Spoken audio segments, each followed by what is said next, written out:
right, welcome everybody. Thanks for being here. My name is Katie Gear. I'm hosting this session, but we're so happy to have Megan Flinchbaugh, Rich Madel, Cherie Garrett, and Barbara Kurtz here with our session called Teachers as Leaders, a panel discussion with Pennsylvania Teachers of the Year at PSMLA's first ever virtual conference. So I am hosting along with Michael Bogdan, and Barbara Kurtz is going to be our moderator tonight. So for attendance purposes, I think our displayed names match the registration. And we, in the chat, we've shared some Twitter handles if you'd like to share out as well. But yeah, so please join me in welcoming our Pennsylvania Teachers of the Year. Thank you, Katie. I'd like to quickly run down and introduce our speakers or our panelists for tonight, or if you'd rather, our think tank experts in language. First, I have Rich Madel, who's a Spanish teacher and chairperson of the Department of World Language for the Colonial School District in Plymouth Meeting, PA. And he was the 2018 Teacher of the Year. And this year, he's our fall conference coordinator. And so we were discussing before it started today that he probably hasn't slept in a few weeks and maybe won't sleep for the next 24 hours and then is going to crash and burn. So thank you, Rich, for coming. Yeah, he's got his coffee or something to keep him going. And next we have Cherie Garrett. Cherie was the Teacher of the Year in 2017. She's from Dallastown High School in York County, which is also where she grew up, which is exciting when you see a teacher that can go back to her hometown and work. And she's currently the chair of the Advocacy Committee for the PSMLA. And I know that they have been very busy this last year making PSMLA better through a pandemic. And who does that? So good job, Cherie, and welcome. And then last but not least on the panel is Megan Flinchbaugh. She teaches Spanish as well, kind of an interesting clinky-dink that we're all Spanish teachers. She's from Mannheim Central High School in Lancaster County, PA, and is the 2019 PSMLA Teacher of the Year and was the NECTFL 2020 Teacher of the Year and represented us at ACTFL. So we're really glad to have these three with us tonight, Rich, Cherie, and Megan. And we're going to be talking about some different advocacy things. And what we've done is come up with some topics. I have some general questions that they can chime in. And if you as a participant have some things that you're thinking of, feel free to throw those in the chat. And as we have time, we'll address those too. Is that good? Everybody clear? All right, good. So the first topic that we picked was creating and strengthening district and community support, which is a really interesting thing. Like languages in a lot of places are on the downslope right now. So one of the questions we tackled is, like, what do we do about that? So the first question we have for him is, how would you describe the level of support that you have in your own area for district and community? Because I'm assuming that it's different from school to school. Does anybody want to tackle that one first? I was going to say, I'll chime in first. I'm very fortunate to have excellent support from our administration to maintain our programs. I don't see any of our programs being cut in the near future. As far as expanding programs at this point, that's challenging.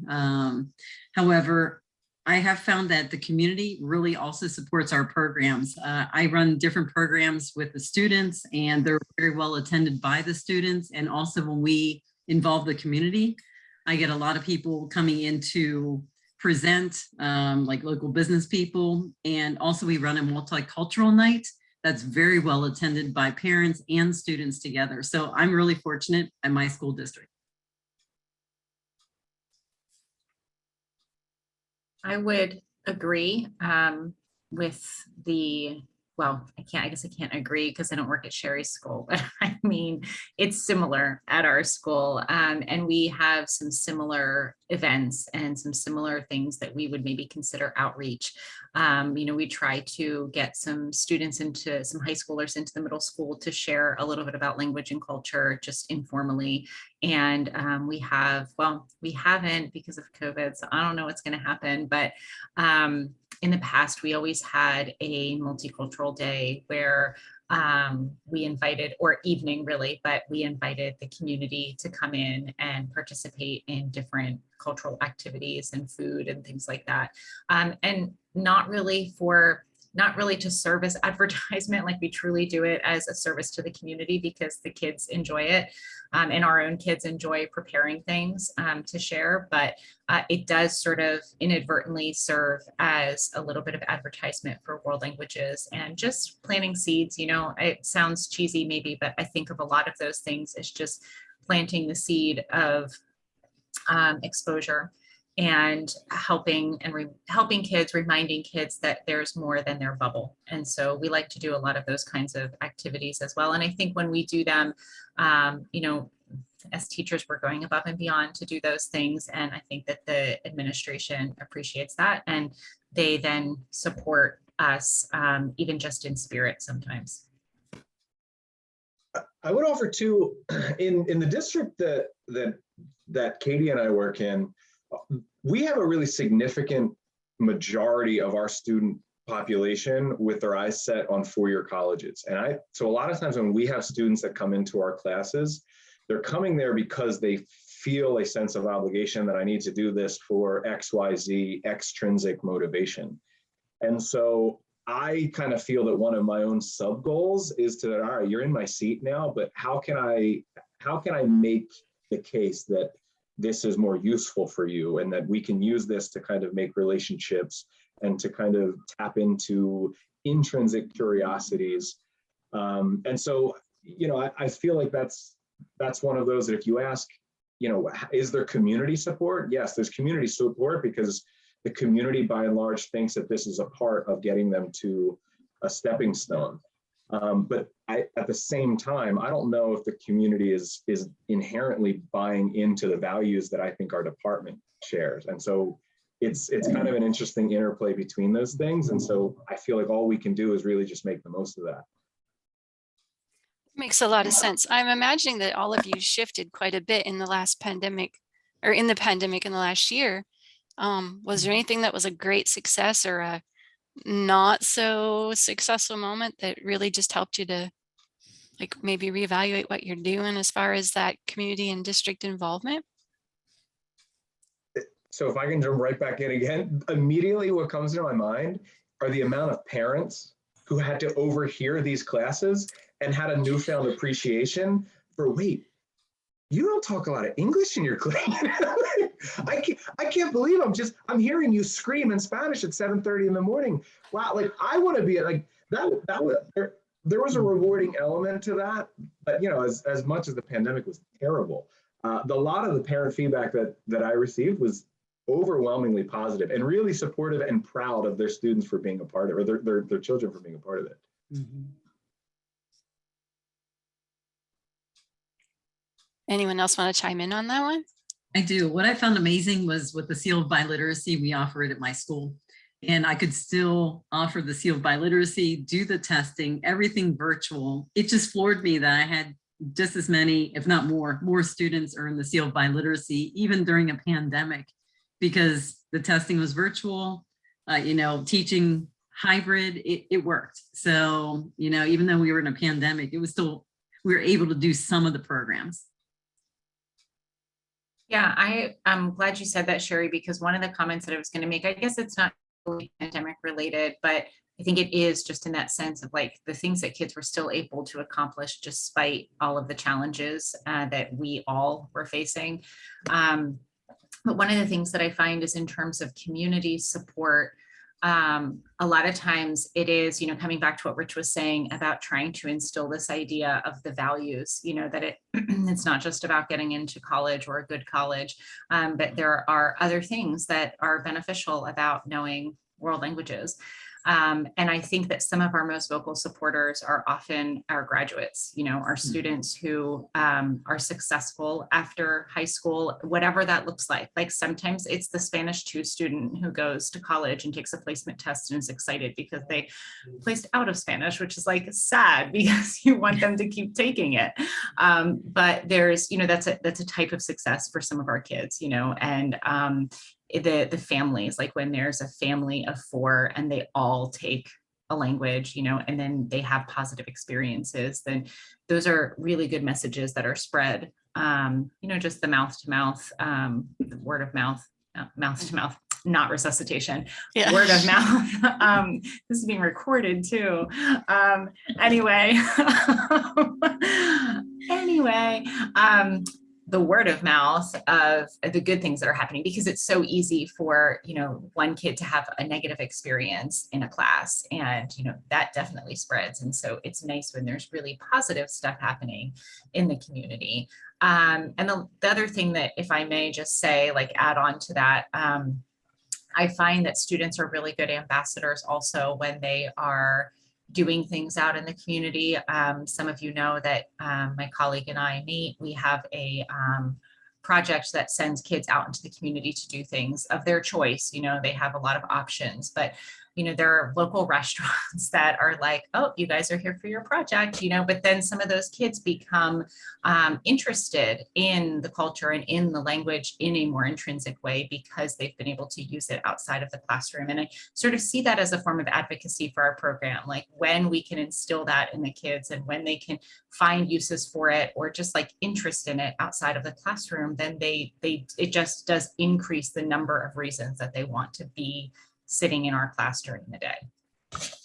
Sure, that elusive last element of the ACTFL standards, that they would use it for themselves for personal enjoyment and enrichment. Like when you hit that point, it's like, whoa, everything is wonderful. So good. Thank you for that. Rich, you do a lot with the PEP program, right? The PSMLA PEP program. Can you talk about how that helps? Yeah, in fact, I was just going to say, I think that this really naturally leads into a plug for PSMLA's PEP program. And for the uninitiated, the PEP program, in essence, is it's a standards-based, a rubric-based validation credential for language programs in the state of Pennsylvania. In fact, I was just in Minna's session before this, and it'll be posted after, and you can kind of see some of the details. But what we've been able to do as a program is we've gone through it multiple times, and every time that we've gone through it and we're awarded, the district will then ship it out into the community in terms of like, hey, look at how great our program is. But in spite of the work that it takes to kind of put the application together and everything, again, the feedback that I get from parents of my students is, wow, I had no idea. And so again, it just kind of serves to kind of revalidate who we are, what we're doing, and what our place is in the larger kind of educational context for our students. And I should also mention that for a lot of ways, when language programs, we get awfully close to the chopping block.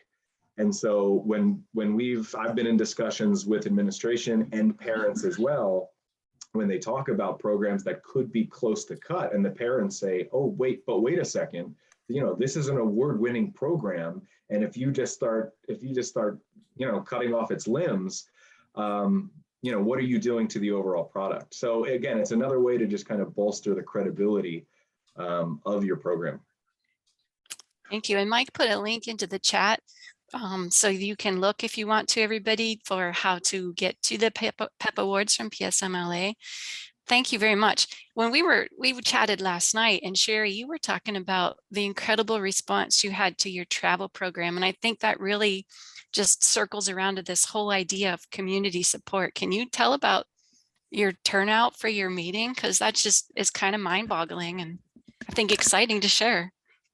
I presented last week a trip to Panama for students that they must complete at least 3 years of Spanish to go on the trip. So I'm advertising to current sophomores, juniors, sophomores and juniors predominantly, because the trip's 2023. I had over 100 people attend the meeting on Zoom, and within 24 hours, 70 people signed up. In fact, I just had another one add today, and I'm like, oh my goodness. So, I mean, the parents were completely thrilled about the trip, and I really tied it to, it's just not for fun. It's using the target language. It's making those connections with history and culture, and like, we're going to the Panama Canal, and I'm like, that is an engineering marvel. Like, it's tying together everything that your kids are learning in the school building. And when they get to see it in real life, it's exciting. It's so exciting to tie it together. And the parents were like, wow, I don't want to deny my child this opportunity. So I was really pleased with the turnout. I have never taken 2 buses ever. And we'll be taking a 2-bus tour going probably in opposite directions because I don't want 85 people eating at a restaurant at the same time. Excellent. Thank you. Barb, before we move on, I just want to kind of add to, I think, a little bit more related to what Rich was saying.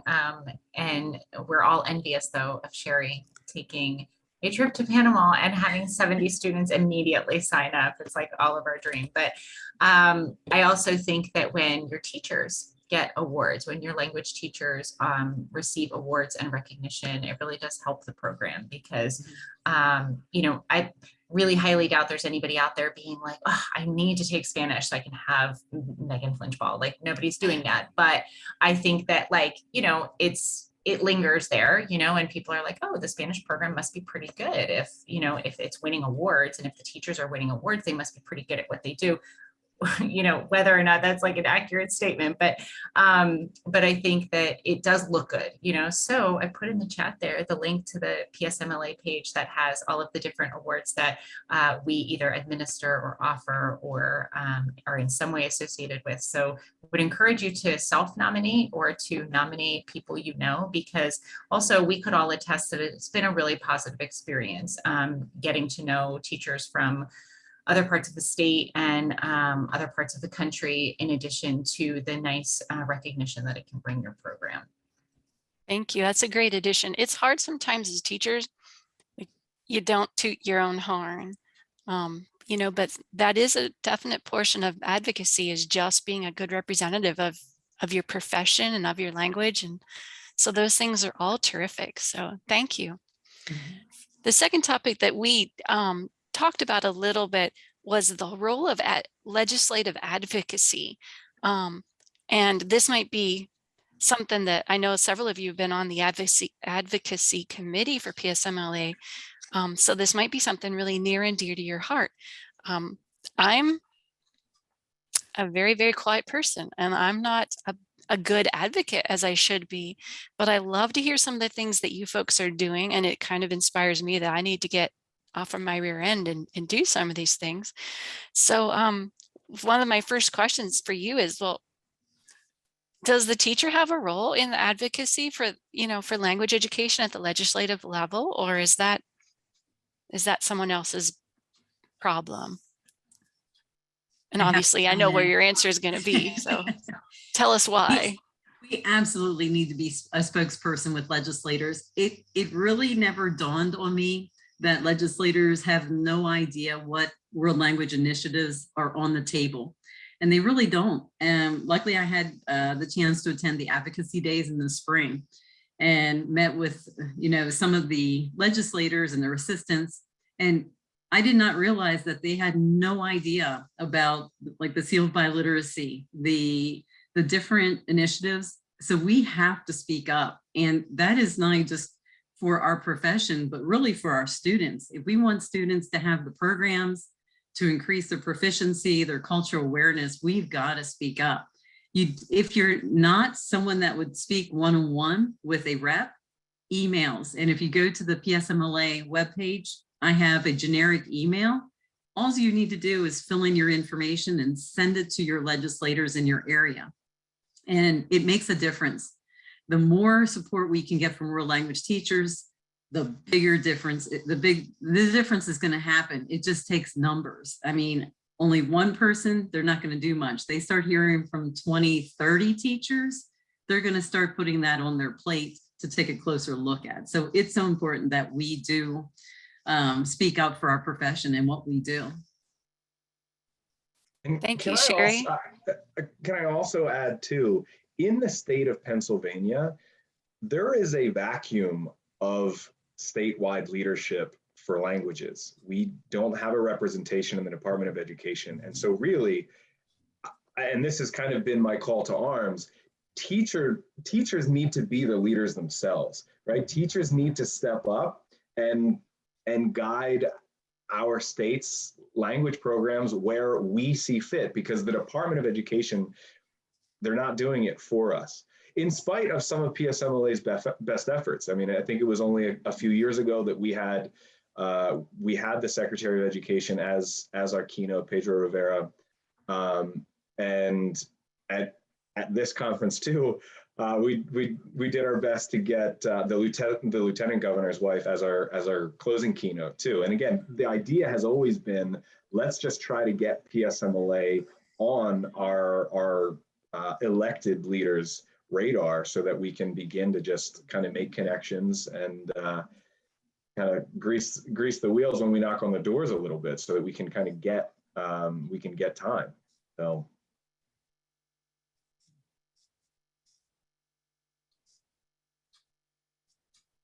Thank you. I see Wilma put in a link in the chat to some advocacy resources there. So thank you, Wilma, for doing that. Megan, do you want to jump in on that one at all? Yeah, I just was going to say too that I think, you know, to piggyback on what both Rich and Cherie were saying, that I think we've talked before about how sometimes, yes, it can feel intimidating and it can feel overwhelming, but sometimes it's just about doing one thing, you know, and it can be just making that one phone call or leaving that one message or writing that one email as a place to start, because doing something, each of us doing something, is better than none of us doing anything at all. And so it would, you know, we're all very busy, we all have a lot on our plates. And, you know, like even sometimes Cherie has sent me something before that I was like, yes, I'm on that. And then I totally forgot to do the thing that she asked me to do, you know? So we're all guilty of that. Well, at least I'm very guilty of that. And I'm going to put any of you put words in your mouth, but I'm very guilty of that. And so I do try to always remember that it's 5 minutes of my time or 3 minutes of my time, and it's just this one thing I need to do this month to secure not just my profession and my job, but also coming back to values, as Rich said, like trying to spread these values so that they become the values of our children and the values of our students, and not just the values of world language teachers. And just another thing with the seal of biliteracy, Pennsylvania, we're going to be one of the last states in the US to pass the seal. Right now, 45 states have passed the seal. There's federal monies going to be available very shortly through the BEST Act. I have a feeling it's going to get passed next year. If we don't get the state seal passed, our school districts, our students will not be able to partake in that federal funding. The federal funding is thousands of dollars for testing. So like the Apple test costs money. And if your school district doesn't have funding, your students probably aren't going to, you know, try and get the seal. So it's so important for Pennsylvania to act. We got to act now and get this passed. I've been fighting for almost it's been 2 years, and we're getting closer, but the pandemic really has stalled everything. So, you know, if we can just, you know, coordinate actions together, get everyone on board and get that seal passed, that makes a huge difference for schools and our students. Thank you, Cherie. Do we have any links that we can add for that in particular that we could maybe put in the chat? Wilma, can you post the seal? It's under advocacy. Thank you, Wilma. And we kind of just naturally segue to this because you become an advocate, but is there a role that the students have either in advocacy or in supporting you as an advocate? Like, how do you get your students involved with this? I have the students earning the seal of biliteracy through my school district. So they get recognized with a certificate, a medal from Californians Together. You can purchase medals to, you know, recognize those students. I also started this year offering the global seal of biliteracy, which that is a global recognition. So, you know, having those students earn those seals, I then advertise it with the newspapers. And in fact, this year I've decided I'm going to actually invite in legislators when I award the certificates and the medals. have a recognition, banquet and invite in legislators that they can see these students are intermediate, high, advanced speakers, and they're getting awarded for it. So it's just one way not to, recognize students, but also the importance of being bilingual. And to toot PSMLA's horn one more time, in the absence of the seal of biliteracy, the PSMLA has a program called the Global Scholars Program, which again is a program that is designed to give recognition to these students for their accomplishments as a student of languages, as a global citizen more broadly. And so, obviously Cherie's doing great work trying to get the seal of biliteracy established in our state. But in the meantime, it's definitely something that's worth looking into on just a department by department or a district by district basis. And the students forward for graduation, so that also, the right. community is seeing that these are global graduates. Mm-hmm. Yeah, and part of that process too, it's very much student initiated. So you kind of, you can set up the program, but ultimately it's coming from the student to go through the process and to kind of demonstrate, to kind of put together the portfolio that says, please recognize all that I have done here. It's pretty impressive, the students who do ultimately get recognized.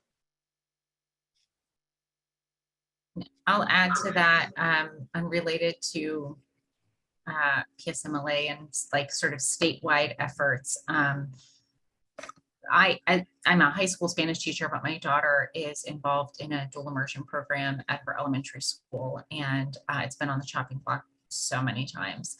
And there are a lot of reasons for that.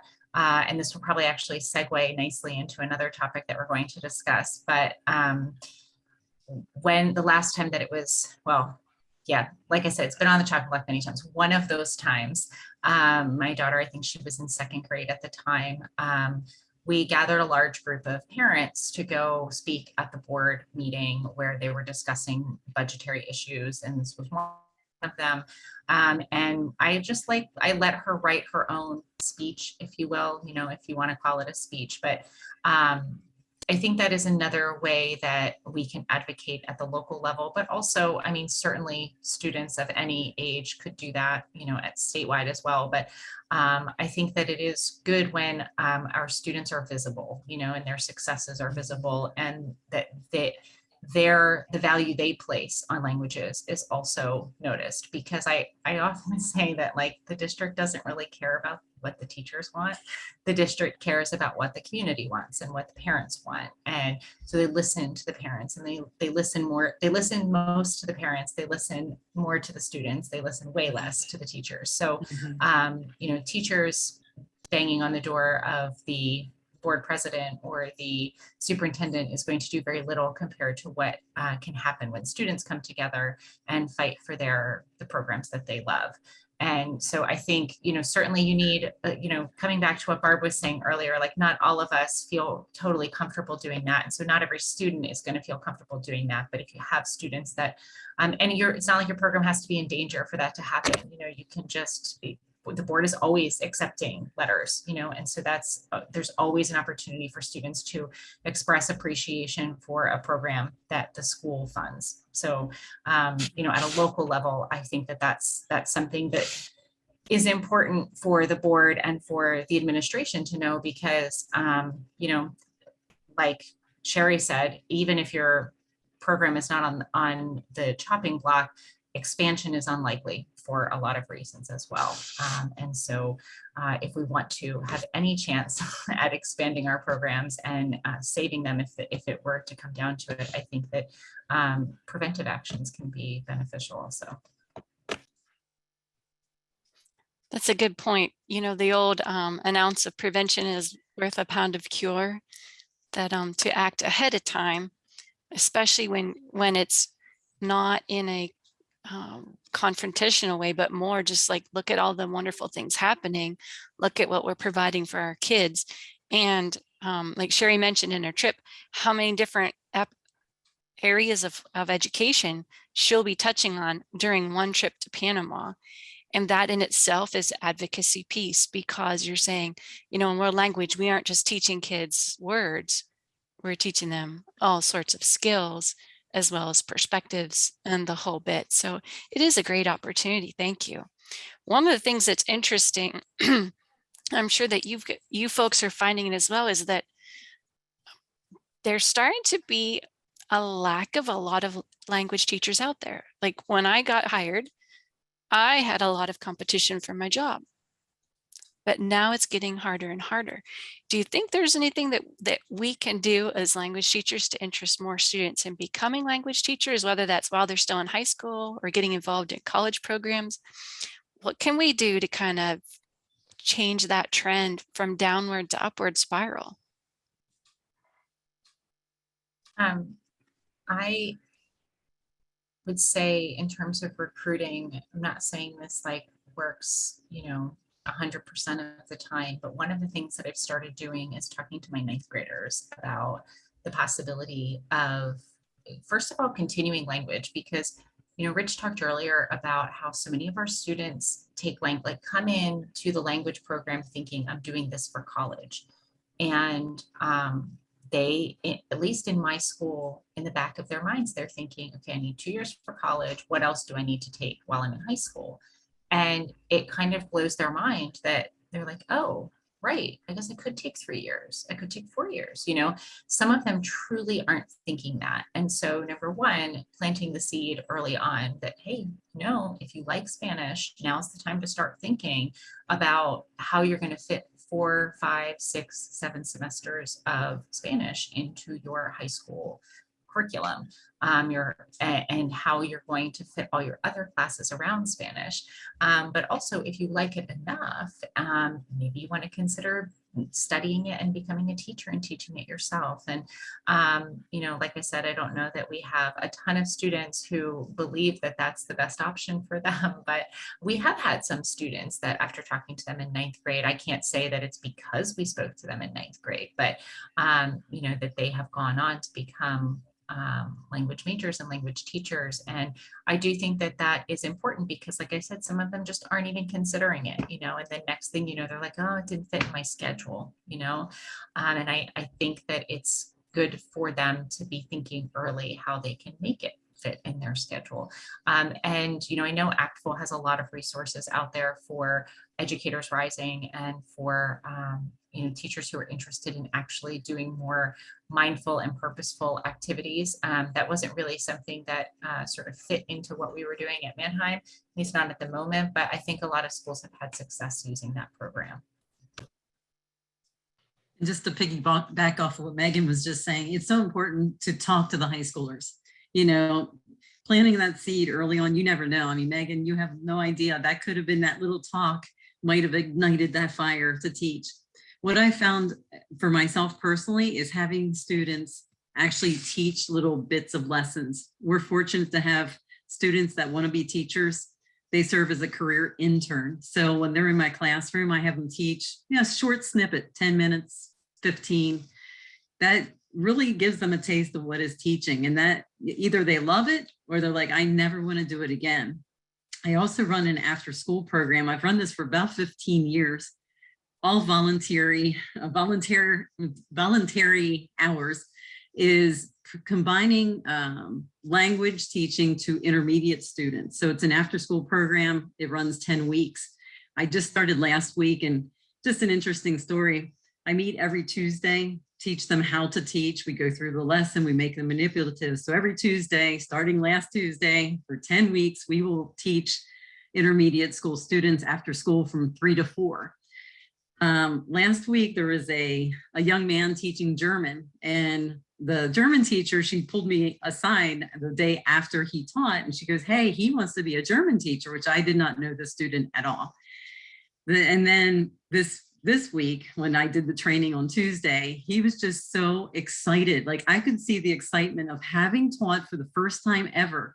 When I observed him teaching Wednesday, it was incredible. He was so passionate. He was so excited. I'm like, future German teacher on the rise. And I honestly have had a lot of students over the, I mean, I've done this for 15 years. And in fact, I normally have non-pandemic year, I normally have 200 intermediate students and 35 high schoolers teaching. So out of those 35 high schoolers teaching, I get several that become language teachers. So I think giving the kids the experience of just teaching, whether it's tutoring, even just tutoring, because I know personally, I said I'd never become a teacher until I became a tutor at college. And I was like, I was sold in the first lesson. I was like, I'm sold. I'm going to change my major to teaching because we have to ignite that fire. So can I jump in here? Back in the day, when I was running like the Spanish club, we used to send our high school Spanish students down into the elementary schools as a part of kind of like what for us was an after school program, but because of the schedule differences, they would end up kind of in the tail end of a Friday class in the elementary schools. So we call it the SITES program, Spanish in the elementary schools. I don't recommend doing that for French. FITES doesn't have the same ring to it. But it was, just this year, one of the girls that I had as a part of that program, she is now officially employed as a contracted teacher in my district. I was doing a session in induction, and I was like, wait a second, with the mask on and all. I was like, wait, I think I recognize you. And here she was, some 4 or 5 years later, officially a teacher. And I, no doubt about it, the experiences that she had making these lessons, employing these lessons kind of week after week, having that responsibility, it stuck. So, but if I can keep going. So the recruitment is one piece. The second piece of the question that Barb asked is the retention piece, because we can't miss the fact that we still have a huge chunk of the teachers who are entering this profession leaving before they hit the 5-year mark.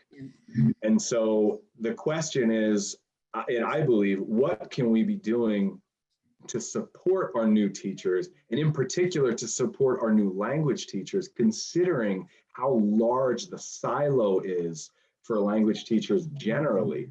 I mean, very often we find language teachers find themselves in departments of 1, departments of 2, and so there's really not a lot of kind of, hey, come under my wing experiences.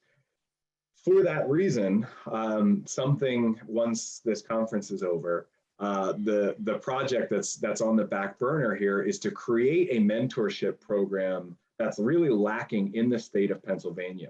New Jersey has a program that's really impressive, and some of the other states within our region really have some programs that deserve to be modeled here in Pennsylvania. And the idea is to, again, identify these novice teachers, but also to leverage the expert teachers that we have within our state. I mean, we have colleagues that we're like, so many people can be learning from you right now. And so if we can just kind of get you into a one-on-one relationship with a new teacher, I think that's how we kind of support them and allow novice teachers to see success early and often, so that hopefully we can kind of snowball into a stronger career overall. That sounds like exactly what we need. All right, well, you guys, everybody here will be our first round of mentors, so be on the lookout. That's terrific. We have a few minutes left here before we get going. I'm looking through, there were lots of possible questions that we could ask, but I guess I would say, like, you've all been noted or recommended for your Teacher of the Year status. So if you could give one piece of advice to language teachers, whether they're brand new or veteran teachers, what is that? Is it your passion? Is it your pursuit of professionalism? Is it growth? What's your one big piece of advice you'd share with people, teachers of all ages and experiences? If you think of teaching as your passion, you never go to work. I never go to work. I love what I do. So I make it my hobby. So I get up in the morning and I run my 5 miles and then I go to school and I'm like, I'm ready to go. Like, I just love what I do. And if you make it your passion, you'll never go to work ever. I mean, I kind of get lost in the fun of like looking for different ways to do things or like researching new resources. And I mean, I could spend hours. It's not work to me. It's fun. I actually like thrive off of it.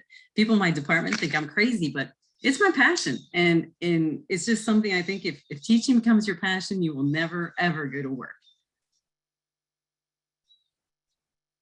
Well said, Cherie. What do you think, Megan?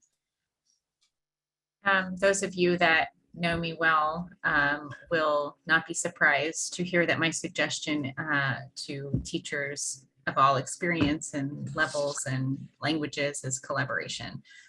Don't let yourself do this in a bubble. There are so many reasons you don't want to be in a bubble. It's more work. It is demoralizing sometimes. It is uninspiring, and it is amazing what you get from being part of a community. And that community can be the person across the hall from you. That community can be the faces that you see here. That community can be virtual. It can be Lang Chat on Twitter. It can be all sorts of things, but don't close your door when class starts and only open it when class ends, and never interact with other people, because I think that you will not be as happy as a teacher, and I think you won't grow as much as a teacher.